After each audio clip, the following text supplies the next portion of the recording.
Congress party ఆధ్వర్యంలో జిల్లా పరిషత్ నుంచి కలెక్టర్ ఆఫీస్ వరకు రైతుల సమస్యలపై రైతులు పడుతున్న ఇబ్బందుల గురించి ఈరోజు కలెక్టర్ గారికి వినతి పత్రం ఇవ్వడం జరిగింది. ముఖ్యంగా రైతుల సమస్యలు ఈ కూటమి ప్రభుత్వము ఎందుకు వారికి ఇబ్బంది పెడతా ఉందో అర్థం కావడం లేదు. ఎన్నికలు జరిగినప్పుడు ఎన్నికలు ఓట్లు వేయించుకొని ఈరోజు రైతులను పట్టించుకోవడం మానేసింది. కావున వ్యవసాయ బడ్జెట్లో కూడా దాదాపుగా రైతు భరోసా కింద ఇది అన్నదాత సుఖీభవ అని పెట్టారు. రైతు భరోసా కింద మా జగనన్న 12,500 రూపాయలు ఇచ్చేవాడు.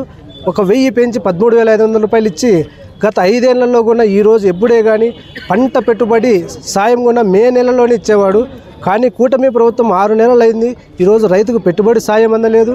కనీసం ఖరీఫ్ అయిపోయింది, రబీ సీజన్ కూడా స్టార్ట్ అయ్యి 2 నెలలు అవుతా ఉంది. ఎక్కడ అన్నదాతలకు ఈరోజు ఆదుకుంటున్నారని చెప్పేసి ఇవాళ కూటమి ప్రభుత్వాన్ని అడుగుతున్నాము.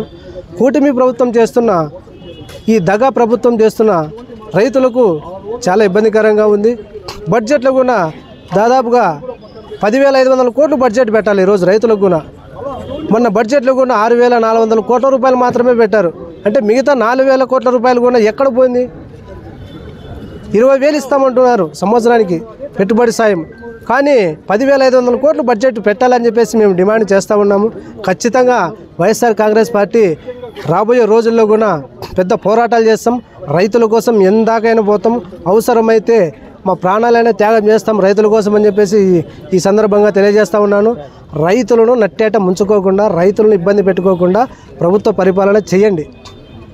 ఊరేమే ఏదో కూటమి ప్రభుత్వం అన్ని పార్టీలు కలుపుకొని ఈరోజు ప్రభుత్వం ఏర్పాటు చేసుకొని మాకేం లేబని సంకలు ఎగరేసుకుంటున్నారేమో. సంకలు ఎగరేసుకున్నంత ఈజీ కాదు. ఈరోజు ఖచ్చితంగా రైతులకు న్యాయం చేయాలి. రైతులకు న్యాయం చేస్తేనే మీరు బాగుంటారు. లేదంటే రాబోయే రోజుల్లో చాలా ఇబ్బందులు పడతారు. మేము పోరాటాలు చేస్తామని చెప్పేసి ఈ సందర్భంగా తెలియజేస్తాం.